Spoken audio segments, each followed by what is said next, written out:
Welcome back to WagerTalk.com. NFL playoffs. Buffalo Bills at the Jacksonville Jaguars. No, that's not a mistake. It is the Buffalo Bills in Jacksonville. Anybody think we'd be saying that at the beginning of the season?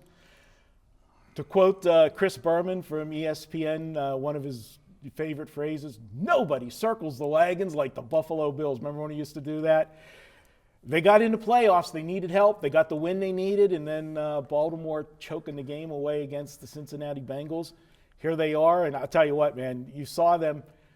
I don't know what they got left for this week, because if you saw the celebration of them just getting into the playoffs, you'd have thought they won the Super Bowl. Brian, this is your best bet, so I'm going to kick it off with you, Ralph. The Buffalo Bills, do they have a shot here against Jacksonville, who has not looked good the last 2 weeks? Well, I'm going to say yes, they have a shot, just because who has Jacksonville played? Jacksonville has played 4 playoff teams this year, and if Tennessee didn't squeak in, they would have played 2 playoff teams the entire year. They have played by far the weakest schedule. So their stats are very misleading. They beat Pittsburgh. That was the one playoff team. They looked very good early. But besides that, the Buffalo, you have obviously a serious concern with LaShawn McCoy.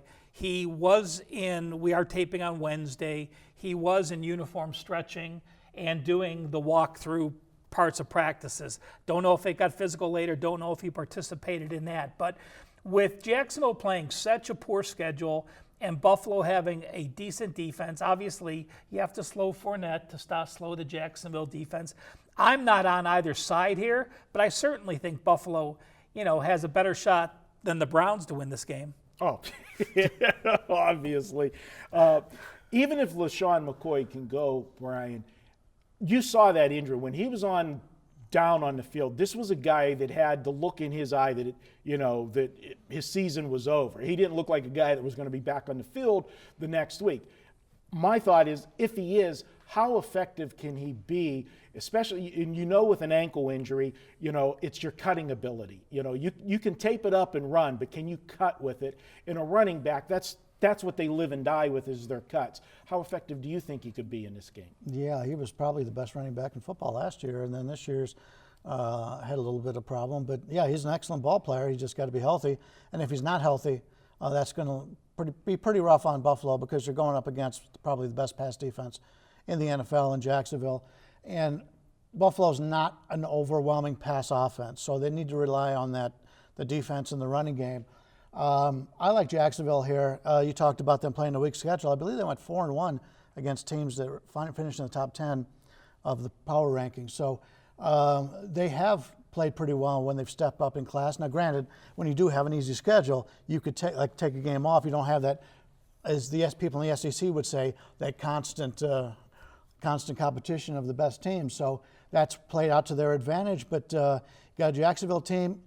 I know they're not the number 2 rated team in the AFC. Do you happen to know who the number 2 ranked? Pittsburgh. Yeah, and I believe Jacksonville outscored 5 interceptions. I believe Jacksonville outscored their opposition to Pittsburgh by like 50 more points. So I'm not sure Pittsburgh's really is the number 2 team, but we'll deal with that next week when the Steelers are coming off of that bye. But you're right. They should have been the number 1 seed. They got screwed in the New England game. But that's another story. It's another story. All right. But I haven't been that impressed by Pittsburgh, but we'll see. But I think Jacksonville, when you take a look at the future market, Jacksonville's a live dog. To me, the only team that could beat them is New England, and I would think New England would be a pretty sizable favorite against them, especially when you get that extra week off that they have. But I think Jacksonville, as we've seen with some of these other teams, they played the better teams.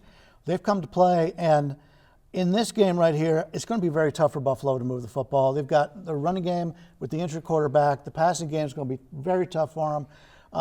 Look for another low-scoring game. Problem is Jacksonville going to score enough to cover this big number?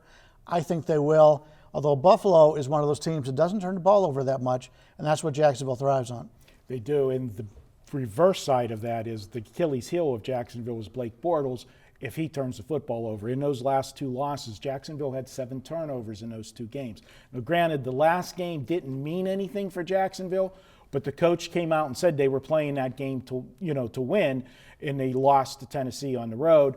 The game before that, they just laid an egg in San Francisco, and it was a situation where they were coming off a big game the week before, clinched the division and everything else, and they ran into that buzzsaw with all the hype with Jimmy G, and the 49ers are just a different team right now. I will say this for Jacksonville. I mean, they wanted to win at Tennessee. He said that they held them to 220 yards. Right. And I think it was a good prep for Jacksonville because while Tyrod Taylor isn't Marcus Mariota, he is one of the mobile quarterbacks like Mariota. So the defense is going to be the same with the mobile quarterback for back-to-back weeks, which I think helps the Jags.